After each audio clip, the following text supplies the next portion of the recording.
आदाब नाज़रीन, जम्मू कश्मीर लद्दाख देख रहे हैं आप। मैं हूं आपके साथ सतफ सैफी। बुलेटिन की शुरुआत करेंगे बड़ी खबर के साथ। अनंतनाग में दहशतगर्दाना ठिकाने का भंडाफोड़ हुआ है। सीआरपीएफ को तलाशी के दौरान ये ठिकाना मिला है जिसमें खाने का सामान बरामद किया गया है। बता दें कि ठिकाने में खाने का सामान और रसोई के बर्तन बरामद किए गए हैं। इसके साथ सिरिंज, दस्ताने, बैकपैक और प्लास्टिक शीट भी बरामद की गई है। बड़े पैमाने पर पूरे इलाके में सर्च ऑपरेशन लगातार जारी है और इस दौरान सीआरपीएफ को बड़ी कामयाबी हासिल हुई है। सीआरपीएफ को तलाशी के दौरान ये ठिकाना मिला है। बता दें कि इस ठिकाने का भंडाफोड़ किया गया है जहां खाने का सामान बरामद किया गया है, साथ ही रसोई बर्तन भी बरामद हुए हैं। इसके अलावा आपको बता दें कि ठिकाने से दस्ताने, बैकपैक और प्लास्टिक शीट भी बरामद की गई है। वादी के तमाम इलाकों में इन दिनों तलाशी मुहिम जारी है और बड़े पैमाने पर तलाशी मुहिम चलाई जा रही है जहां दहशतगर्दों को नाकाम करने के लिए एक कदम उठाए जा रहे हैं और इसी के तहत वादी में सख्ती बरती जा रही है। इसी सिलसिले में अनंतनाग में दहशतगर्दाना ठिकाने का भंडाफोड़ हुआ है। सीआरपीएफ को तलाशी के दौरान ये ठिकाना मिला जहां से खाने के सामान, रसोई के बर्तन बरामद किए गए हैं। इसके अलावा आपको बता दें कि दस्ताने, बैकपैक और प्लास्टिक शीट भी बरामद की गई है।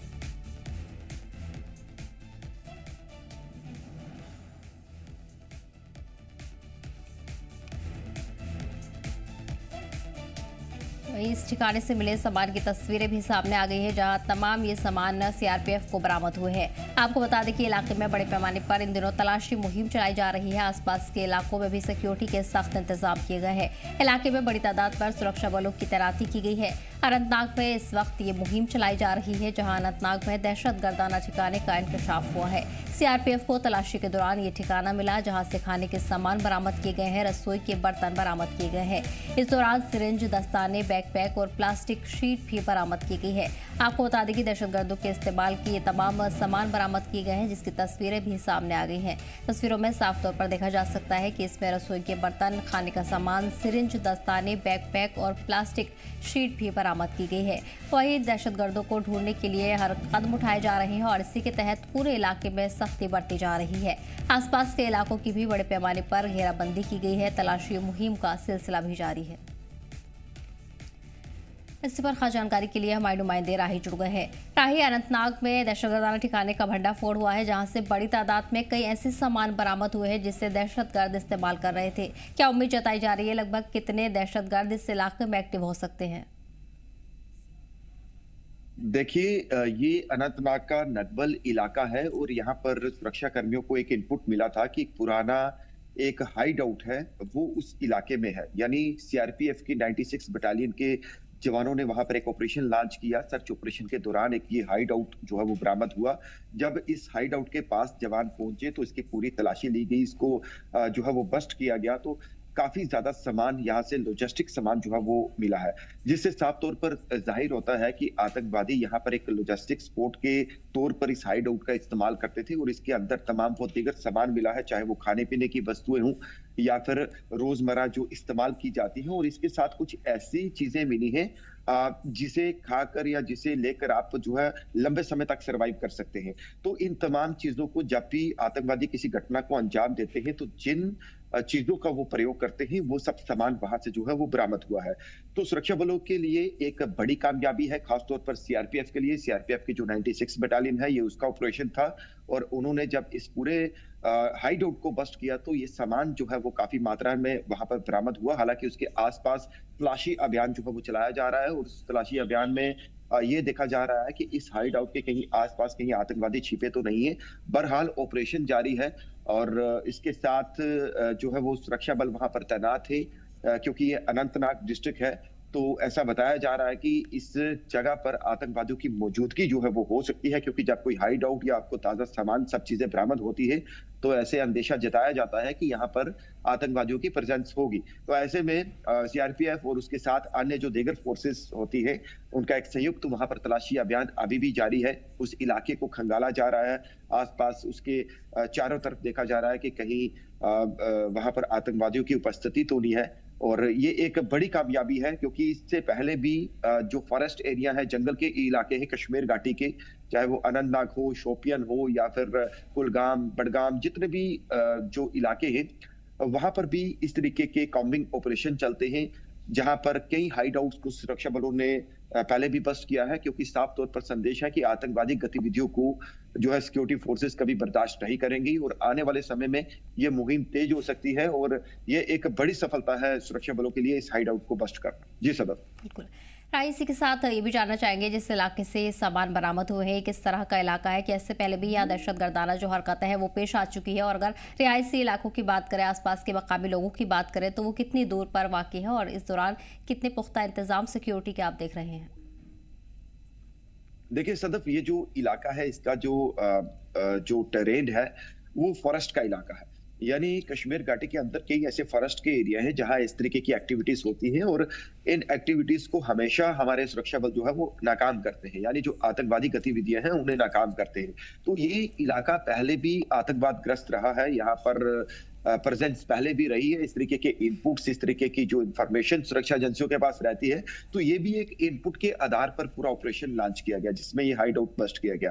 तो उस इलाके, हालांकि वो फॉरेस्ट का इलाका है, फॉरेस्ट जंगल के इलाके के काफी जो है वो दूर है लोग वहां पर, लेकिन जंगल में मूवमेंट रहता है, कोई लकड़ियां लेने जाता है या अपना काम काज करता है, तो ऐसी लोगों की वहां पर प्रेजेंस हो सकती है। लेकिन आतंकवादी इस तरीके के जो रिमोट एरियाज, यानी जो जंगल के इलाके, जो डेंस फॉरेस्ट होते हैं, उन फॉरेस्ट के अंदर इस तरीके से जो है वो एक लॉजिस्टिक स्पोर्ट के तौर पर एक हाइड आउट वहां पर बनाते हैं, क्योंकि वहां पर कई चट्टानें होती हैं, बड़े बड़े पत्थर होते हैं पहाड़ के, तो उनका वो शेल्टर लेके इस तरीके की गतिविधियों को अंजाम देते हैं। बहरहाल जहां कहीं से भी ऑपरेशन के दौरान सुरक्षा एजेंसियों को या हमारे सुरक्षा बलों को वो कोई भी फोर्सेस हो, उसे जब जानकारी मिलती है तो उस जानकारी के आधार पर ऑपरेशन लॉन्च कर तुरंत वहां पर एक्शन किया जाता है। तो ये एक बड़ा एक्शन है, क्योंकि ये पूरा एक शेल्टर था, इस एक शेल्टर के अंदर इस तरीके का लॉजिस्टिक सामान बरामद होना, ये किसी जो है वो आतंकवादी घटना की ओर इशारा देता है, क्योंकि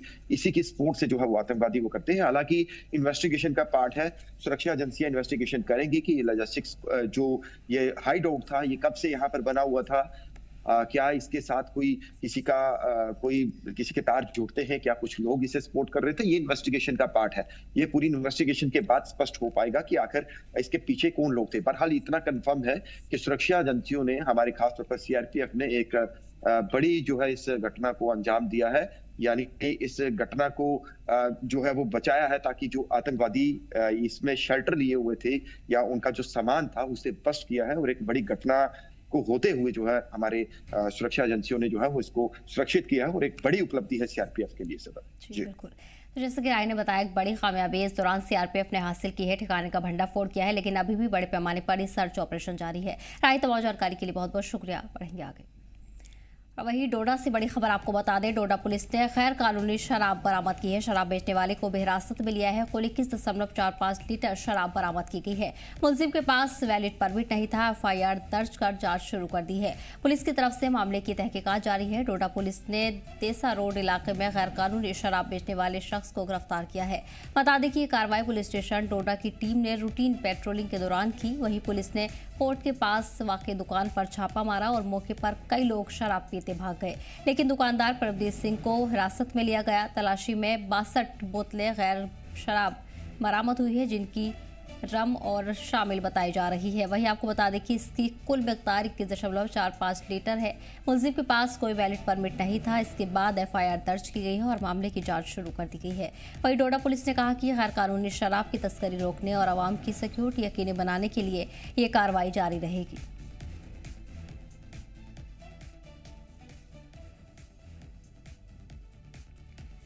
इसी पर खास जानकारी के लिए हमारे नुमाइंदे वसीम जुड़ गए हैं। वसीम, फिलहाल क्या कुछ डिटेल सामने आई है? पुलिस ने मुलजिम को हिरासत में लिया है और बताया जा रहा है कि बड़ी तादाद में गैर कानूनी शराब बरामद की गई है। देखिए, पुलिस का मानना है कि कल जिस वक्त 7 बजे के करीब ये एक शख्स पकड़ा है, प्रदीप सिंह, बिजारनी तहसील का, भागवा तहसील का रहने वाला है और बिजारनी का ही रहने वाला है बेसिकली।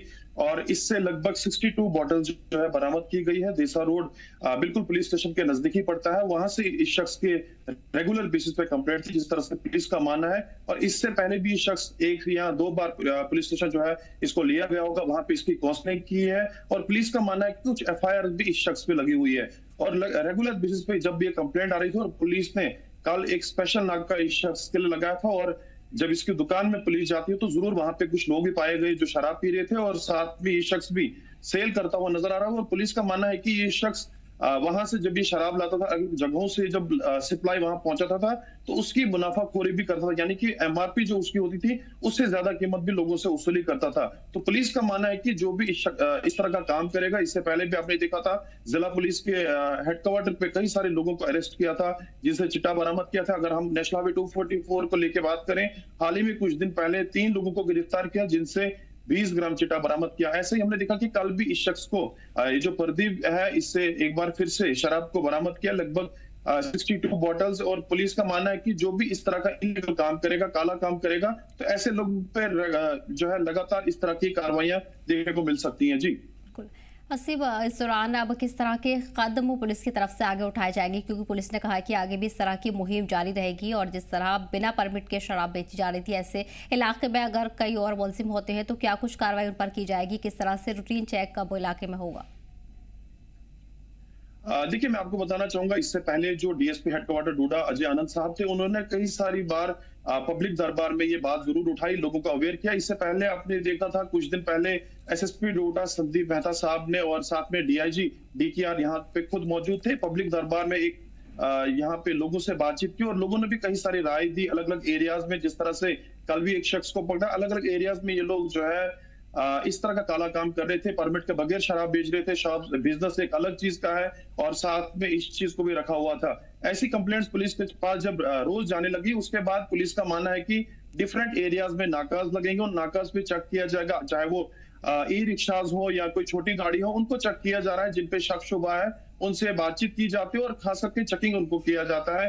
चेकिंग के दौरान कई सारे लोगों को, चाहे वो ड्रग्स को लेके बात करें, शराब को लेके बात करें, तो ऐसी जो पुलिस ने मुहिम जो चलाई हुई है, लोग जरूर अप्रिशिएट कर रहे हैं। और ऐसे लोगों को अगर पुलिस गिरफ्तार करेगी तो जरूर जो ड्रग्स का माफिया है, काला काम यहाँ पे लोग करते हैं, उसको जल्द से जल्द पुलिस जो है खत्म भी कर सकती है। जी बिल्कुल। तो जाहिर है बड़े पैमाने पर डोडा पुलिस ने ये मुहिम शुरू कर दी है और आगे भी कहा है कि ये मुहिम जारी रहेगी। असीम, तमाम जानकारी के लिए बहुत बहुत शुक्रिया। पढ़ेंगे आगे। और वहीं कुलगाम में एडिशनल डिप्टी कमिश्नर फ़िकार अहमद गिरी की सदारत में जिला सतह की आधार मॉनिटरिंग कमेटी की मीटिंग हुई है। मीटिंग में जिले में आधार एनरोलमेंट, बायोमेट्रिक अपडेट, बच्चों में आधार कवरेज और एनरोलमेंट सेंटर्स के काम के तरीके का जायजा लिया गया। बता दें कि एडीसी ने आईसीडीएस और एजुकेशन डिपार्टमेंट को हिदायत दी है कि वो आंगनबाड़ी, स्कूल और सरकारी दफ्तर में स्पेशल एनरोलमेंट कैंप लगाएं। अस्पतालों को नवजात बच्चों को आधार बर्थ रजिस्ट्रेशन की बुनियाद पर यकीनी करने और QR बेस्ड बर्थ सर्टिफिकेट वक्त पर जारी करने की हिदायत दी है। मीटिंग में बायोमेट्रिक अपडेट, 18+ एप्लीकेशन और ANH लोगों के आधार वेरिफिकेशन के काम को भी देखा गया। सभी महकमों को हुक्म दिया गया है कि वो अपने नॉमिनेशन सेंटर पूरी तरह एक्टिव रखें और रिपोर्ट वक्त पर जमा करें। वहीं एडीसी ने कहा कि जिले में 100% आधार कवरेज इंश्योर करना जरूरी है और सभी महकमा जिला आधार सेल के साथ कोऑर्डिनेशन करने के बाद काम करेगा।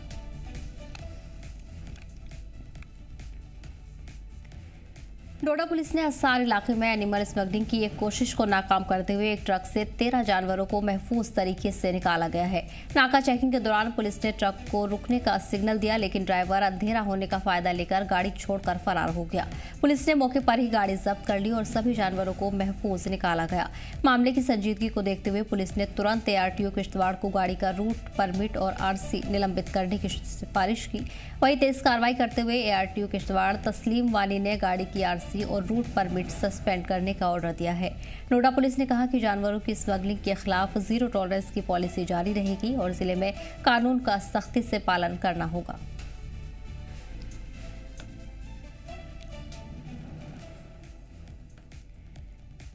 बड़गाम में डीसी बिलाल मोहिउद्दीन भट्ट ने जिले में चल रहे मुख्तलिफ तरक्याती मंसूबों का जायजा लिया है। मीटिंग में तालीम, हेल्थ, रेवेन्यू, सकाफती धरोहर, SA-SCI और PM ABHIM से जुड़े मंसूबों की तरक्की पर चर्चा की। बता दें कि रेवेन्यू शोबे में 12 मंसूबों और कई तहसील दफ्तर की तामीर का भी जायजा लिया। हेल्थ सेक्टर को लेकर भी अहम ध्यान दिया गया। इस दौरान हेरिटेज साइट्स जैसे ज़िरायत शरीफ, गुरुद्वारा और मंदिर के रेनोवेशन का भी जायजा लिया गया। वहीं तालीम मंसूबों के तहत स्कूल और दीगर इंफ्रास्ट्रक्चर डेवलपमेंट वर्क्स पर भी ध्यान दिया गया। डीसी ने अफसरान को हिदायत दी है कि सभी मंसूबों को वक्त पर और क्वालिटी के साथ पूरा किया जाए, जिससे लोगों को राहत हो।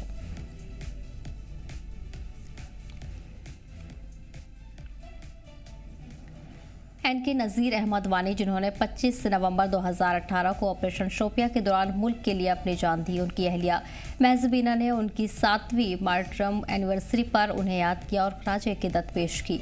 वानी, जो 162 इन्फेंट्री बटालियन टेरिटोरियल आर्मी में सर्विस करते थे, कश्मीर के सबसे बहादुर और काबिल एहतराम फौजियों में से एक माने जाते थे। उन्हें शहीद होने के बाद भारत का सबसे बड़ा अवार्ड अशोक चक्र दिया गया। महजबीना ने अपने शोहर की शहादत पर फख्र जताया और कहा कि उनकी बहादुरी और कुर्बानी जम्मू कश्मीर के नौजवानों के लिए इंस्पिरेशन का बड़ा जरिया है।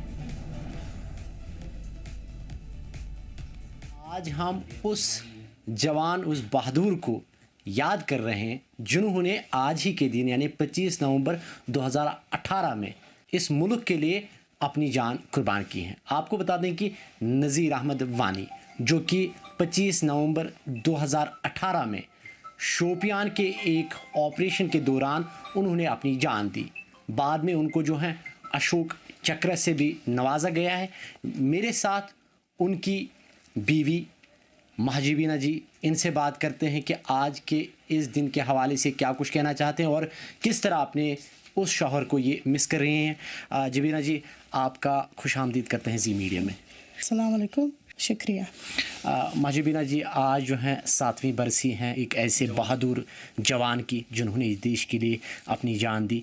क्या कुछ कहना चाहेंगे आज की इस दिन के हवाले से? मैं महजबीना वानी, शहीद नज़ीर अहमद वानी, अशोक चक्र सैन्य मेडल बार की बीवी हूँ और कुलगाम कश्मीर से हूँ।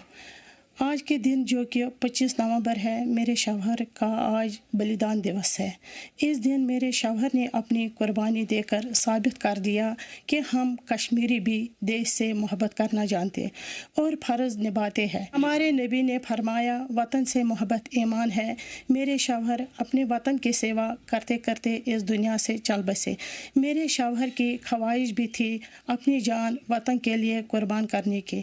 उन्होंने एक बार मुझसे गुफ्तगू में बोला कि मैं नहीं चाहता कि मैं किसी उस तरीके से इस दुनिया से चला जाऊं जिससे मैं किसी पे बोझ बनूं।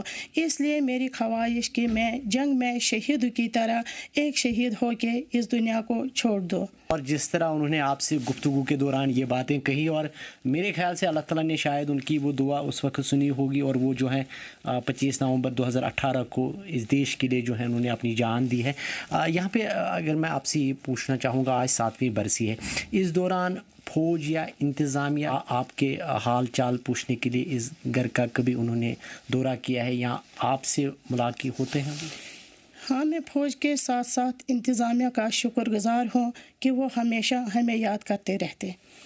जाते जाते क्या कुछ कहेंगी हमारे नाजरीन के लिए और बिलखुसूस जो हमारे मुल्क की हिफाजत के लिए जो फ़ौज है उन नौजवानों के लिए क्या कुछ कहना चाहेंगे? जाते जाते ये शेर तमाम लोगों के लिए, बिलखुसूस हमारे मुल्क के सिपाहियों के लिए कहना चाहती हूँ।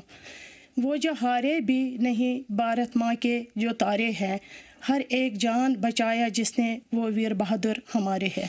बिल्कुल, वो वीर बहादुर हमारे हैं और ऐसे ही जो बहादुर सरहदों पे हैं, जो हमारी हिफाजत के लिए बैठे हुए हैं, और तभी हम जो हैं रात भर जो हैं चैन से सो पाते हैं। आपका बहुत बहुत शुक्रिया। और जिस तरह आपके शौहर ने जो है इस देश के लिए हमारे लिए जान दी है, हमेशा हम और देश के जो नागरिक हैं वो हमेशा उन जो हैं याद करेंगे। आपने जी मीडिया के साथ बात की, आपका बहुत बहुत शुक्रिया। ऐसे नौजवानों को जी मीडिया के साथ साथ जितने भी नाजरीन हैं वो हमेशा ऐसे बहादुरों को सलाम करती हैं। आपका बहुत बहुत शुक्रिया। और आप जी मीडिया का भी बहुत बहुत शुक्रिया। बहुत बहुत शुक्रिया। और आपने महजबीना की बात सुनी जो कि बीवी है शहीद नज़ीर अहमद वानी की। और आपको बता दूं कि आज हम इनके घर पे पहुंचे। आज 7वीं बरसी थी नज़ीर अहमद वानी की, जिन्होंने 25 नवंबर 2018 में शोपियान के एक ऑपरेशन के दौरान इस देश के लिए अपनी जान कुर्बान की। कुलगाम से जी मीडिया के लिए मैं फयाज जमाल भट्ट। महावीर क्रिकेट स्टेडियम में डिस्ट्रिक्ट पुलिस हंदवाड़ा की तरफ से दिलचस्प क्रिकेट मैच में महावीर ब्लूज ने कड़ी टक्कर के बाद जीत हासिल की। प्रोग्राम में एसएसपी हंदवाड़ा चीफ गेस्ट के तौर पर मौजूद रहे और खिलाड़ियों को अवार्ड से नवाजा गया।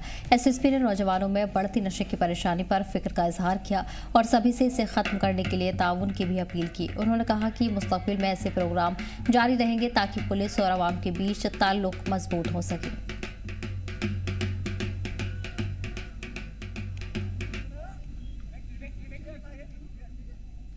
और वहीं लेह लद्दाख के चैमरे अंगचोक फेस्टिवल बड़े जोश और धूमधाम के साथ मनाया गया। इस मौके पर बड़ी तादाद में मकामी लोग शामिल हुए और एक साथ मिलकर अमन और खुशहाली की दुआएं की। त्योहार के दौरान मठ का आंगन रंग बिरंगे फूल, सकाफती म्यूजिक और सदियों पुराने मजहबी गीतों से सजाया गया। लद्दाख के मुख्तलिफ इलाकों से आए श्रद्धालु और सयाह इस सकाफती प्रोग्राम को देखने पहुंचे। फेस्टिवल ने न सिर्फ लोगों को एक साथ आने का मौका दिया बल्कि लेह लद्दाख की सकाफत और रिवायत की भी झलक पेश की। सभी लोगों को नमस्ते कहकर आज चिमड़े वांगचोक का 9वां इस महीना का 29वां दिन, ये दिन चिमड़े वांगचोक बोल के यहाँ महाकाला का पूजा का लास्ट डे है। इसलिए यहाँ पे वांगचोक का सभी लोगों को मार्क्स डांस देखने के लिए मिलेगा। ये वांगचोक आज सिर्फ आज ही नहीं है, कल लामा लोग कल से मार्क्स विदाउट मार्क्स डांस कर रहा है। इस और उसके बाद काल भी लास्ट काल है, वहाँ पे हमारा टशी बोल के नमगांग लास्ट हमारा लास्ट डे है इस महीना का। वहाँ टशी बोल के एक हमारा ये वांगचोक का वांगचोक वहाँ टशी बोल के लास्ट काल खत्म कर रहा है। इसलिए बहुत लोग यहाँ देखने के लिए सभी बहुत लोग आया, इसलिए सबको नमस्ते जुले जी। रामबन जिला इंतजामिया ने एमवाई भारत के साथ मिलकर नेशनल यूनिटी डे पर बड़ी पदयात्रा की। ये प्रोग्राम सरदार वल्लभ भाई पटेल की 150वीं जयंती के मौके पर रखा गया। डिप्टी कमिश्नर मोहम्मद इलियास खान ने मैत्रा चौक से डीसी ऑफिस तक रैली को हरी झंडी दिखाकर रवाना किया। रैली में बड़ी तादाद में नौजवान, स्टूडेंट्स और अफसर शामिल हुए। सभी ने हाथों में बैनर लेकर यकजहती और भाईचारे के नारे लगाए। इस मौके पर डीडीसी मेंबर रेणुका कटोच और कई दीगर अफसर मौजूद रहे। है कि हमारे डिस्ट्रिक्ट में हर ब्लॉक, तहसील और सब डिवीजन लेवल पे भी प्रोग्राम हो रहे हैं, तो उसी की कड़ी में आज यहाँ डिस्ट्रिक्ट हेडक्वार्टर पे ये प्रोग्राम मुनक्किद किया गया। तो इसमें बहुत सारे लोगों ने शमूलियत की और उन्होंने जो है देश की एकता अखंडता को बरकरार रखने के लिए उस पर प्लेज भी ली। तो कल्चरल प्रोग्राम वगैरह भी हुए। 150वीं सालगिरह के सिलसिले में जो सेलिब्रेशंस चल रही हैं, तो उसमें उनके काम को सराहा जा रहा है कि उन्होंने देश की यूनिटी और इंटीग्रिटी के लिए जो काम किया तो उसको याद किया जाए और जो उनका लेसन है उसको जो है अपनी ज़िंदगी में अपनाया जाए। फिलहाल इस बुलेटिन में इतना ही। हमें दीजिए इजाज़त। एक तरीके से जम्मू कश्मीर लता।